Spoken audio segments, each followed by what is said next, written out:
ఎంతంత పెద్ద పెద్ద విఘ్నాలవనివ్వండి ఆయన తీసేస్తాడు. అది ఎంత పెద్ద విఘ్నం కానివ్వండి, ఆయనని తలుచుకుంటే మాత్రం ఇంకా విఘ్నం నిలబడదు, ఆ విఘ్నాన్ని తీస్తాడు. అందుకే ఒక్కొక్క దేవాలయంలో 2 విఘ్నేశ్వరులు ఉంటారు, 2 వినాయకమూర్తులు ఉంటాయి. ఒక శివాలయంలో ఒక శివలింగమే ఉంటుంది, ఒక్కొక్క శివాలయంలో 1 కన్నా ఎక్కువ శివలింగాలు ఉంటాయి. అప్పుడు ప్రదక్షిణంలో పానవట్టం దాటచ్చు.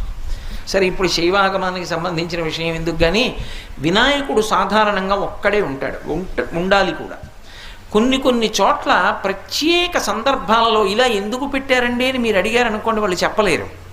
కానీ ఒక్కొక్క చోట ఒక్కొక్క ప్రత్యేక సందర్భంలో 2 వినాయకులు ఉంటారు. 2 వినాయకుల్ని ఎందుకు ప్రతిష్ఠ చేస్తారంటే అన్ని చోట్ల చేయకూడదు, అలాగా ప్రత్యేక కారణానికి చేస్తారు. ఒకరిని విఘ్నరాజు అని పిలుస్తారు, ఒకరిని విఘ్నేశ్వరుడు అని పిలుస్తారు.